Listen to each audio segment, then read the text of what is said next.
bem conhecido, capítulo 14 do Evangelho de João. Nós vamos ler simplesmente 3 versículos bem conhecidos, são os 3 primeiros aí. Fala assim: não se turbe o vosso coração, credes em Deus, credes também em mim. Na casa de meu Pai há muitas moradas, se assim não fora, eu vos teria dito, pois vou preparar-vos lugar.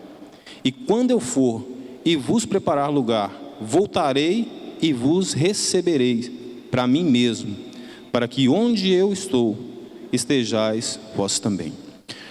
Senhor Deus, nós queremos colocar, Deus, esse momento, queremos colocar esses 3 versículos diante do Senhor, para que o Senhor realmente possa falar conosco, da maneira que o Senhor desejar, da forma que o Senhor quer falar. Fique livre, fale conosco da maneira que o Senhor deseja falar conosco, em nome de Jesus. Amém.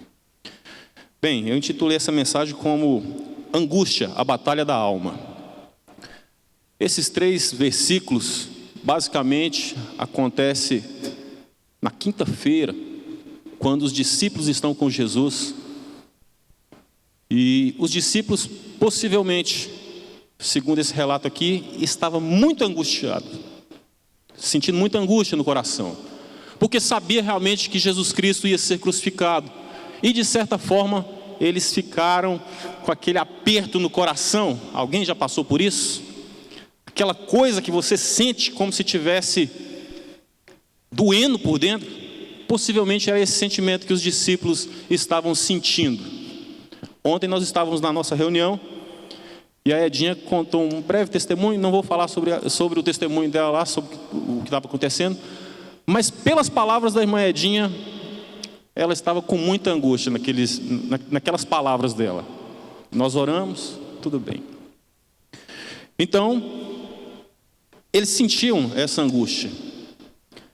Para iniciarmos, como introdução, eu quero destacar aqui fazer duas observações importantes nesse versículo. O primeiro é o termo turbe, que de repente a gente fala tanto de turbar, significa agitação, preocupação, uma preocupação contínua. É como se pegasse o teu coração, colocasse em uma morsa e fosse apertando, apertando, até o ponto da sua alma ficar machucada. Era esse o contexto que a gente está falando. A denotação mais apropriada era essa. O teu coração, a tua alma estava muito angustiada. E Jesus, sabendo daquela situação dos discípulos, ele fala assim: não se turbe, não se preocupe, não angustie o teu coração, não fique preocupado.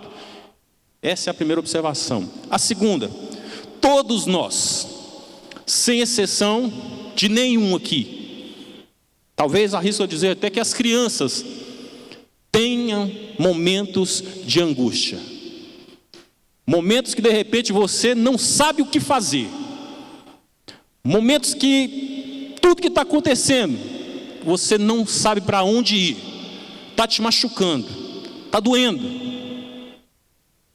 Passei por isso 1 ano e pouco atrás, quando os médicos falaram assim: ó, o pulmão do seu pai está 75% comprometido.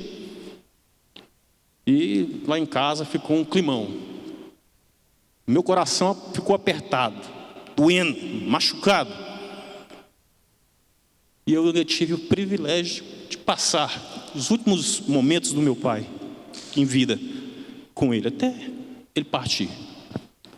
Passamos. Esses foram os momentos dolorosos, onde todos passam momentos de angústia. Então vem aquela pergunta: como lidar?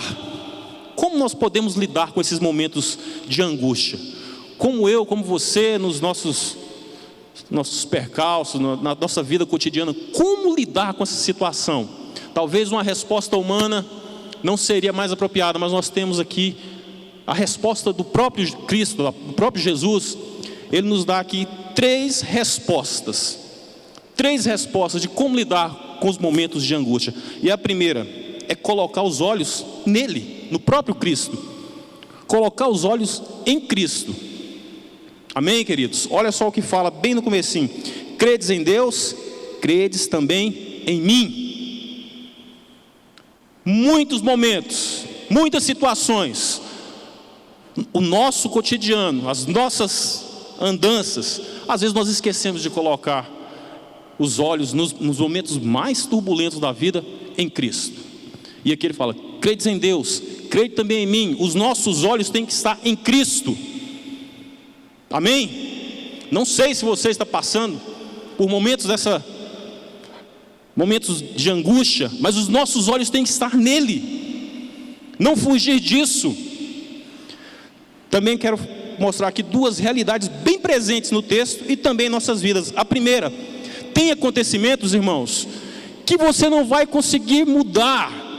Algumas coisas que já estão decretadas pelo Senhor, os decretos do Senhor já estão ali. O máximo que você realmente brigue, lute, sapateie e tente fazer alguma coisa, não vai mudar.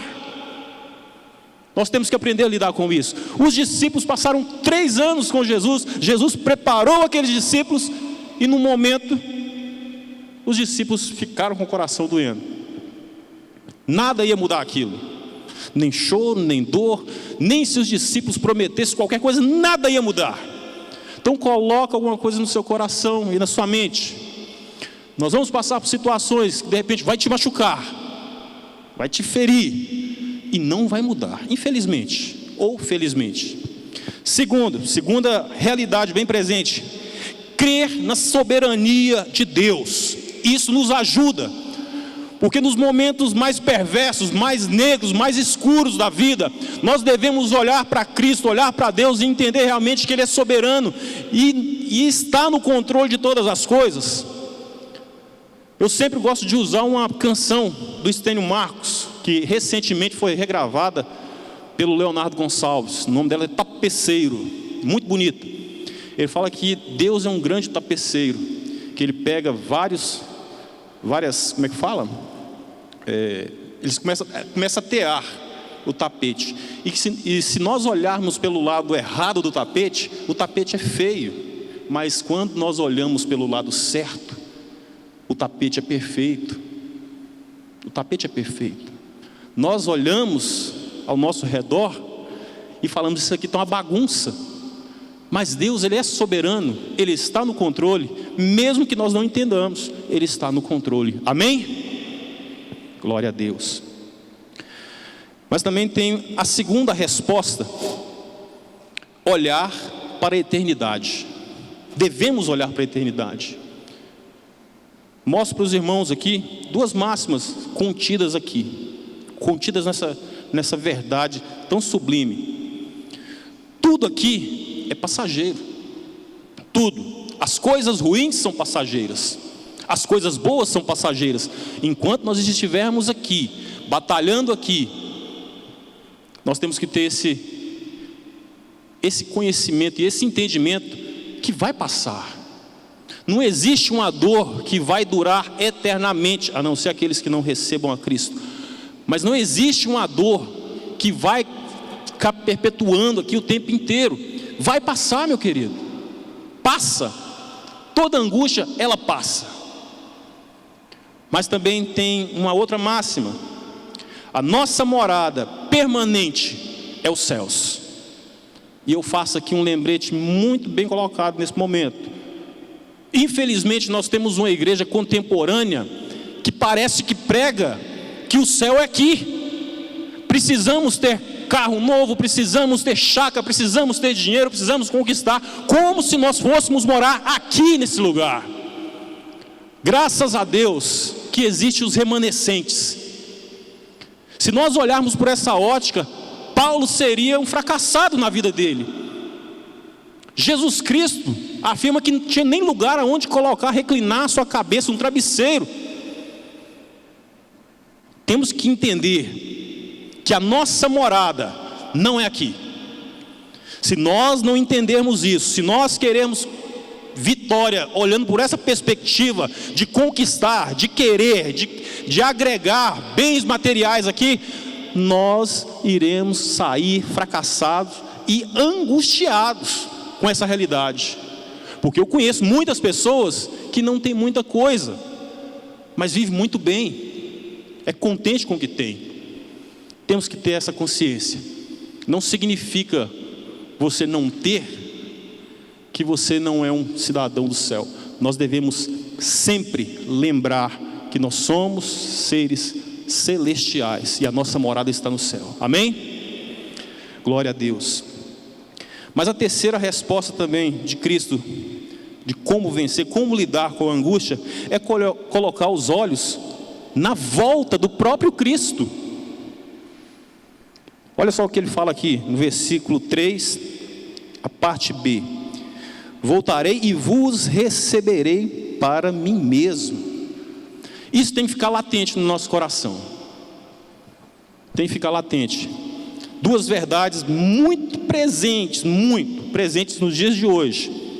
Muitos têm se esquecido da volta de Cristo. E eu não falo de muitos no sentido de não cristão, mas de crentes que realmente um dia se converteram ao Evangelho e hoje se esquecem da volta de Cristo. Tem uma vida como se Cristo não fosse voltar.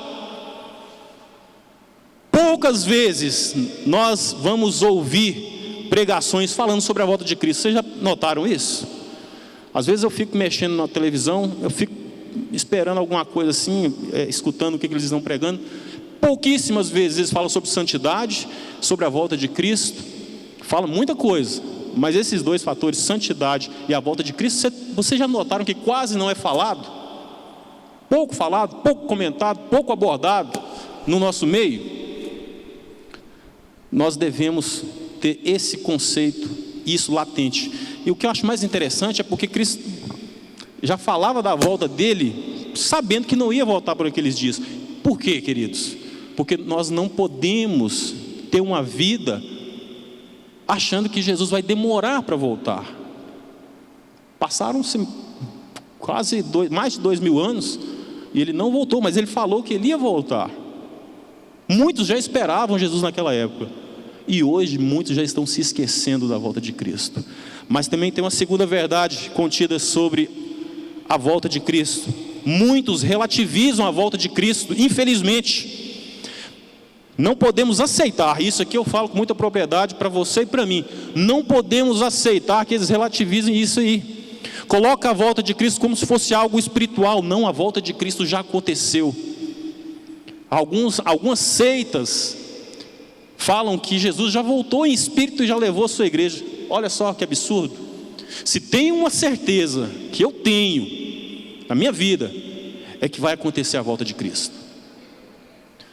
Respeito muito as pessoas, mas o fato de você crer ou se você não crer, o fato de você gostar ou se você não gostar, se acha bom ou se acha ruim, não interessa se você acha. A certeza é que Jesus Cristo vai voltar. Devemos sair daqui hoje com essa certeza. Não podemos relativizar, a volta de Cristo. Ela é um fato inquestionável e bíblico. Amém? Então, a primeira resposta de Cristo: colocar os olhos nele mesmo, olhar para Cristo, crer nele, olhar para a eternidade, lembrando que a nossa morada é eterna. Terceira, olhar para a volta de Cristo. Amém? Quero concluir, fazer as nossas considerações finais, com 3 afirmações muito importantes. A primeira: se olharmos para outro que não seja Cristo, estamos sentenciados a uma vida cheia de angústia. Se nós colocarmos os nossos olhos em bens materiais, em gurus espirituais, quando eu falo gurus, eu falo daquelas pessoas que de repente sempre tem que ir atrás de alguém para poder receber uma revelação, uma resposta de Deus.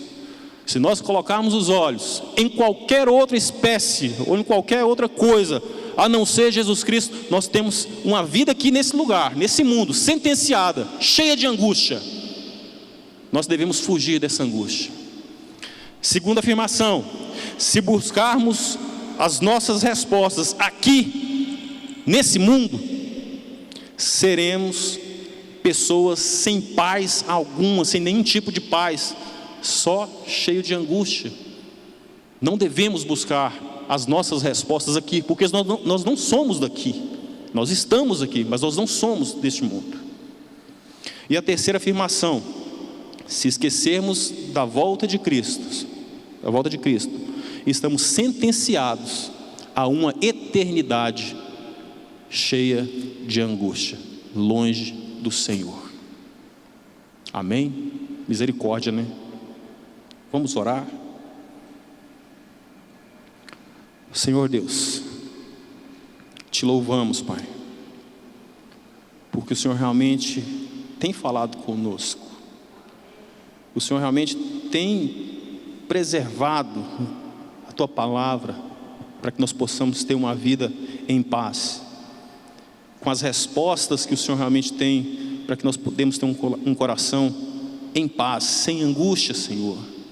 Tenha misericórdia daqueles que ainda não entenderam essa verdade absoluta, que é o Senhor. Tenha misericórdia, Pai. Fale conosco todos os dias e nos traz paz de verdade.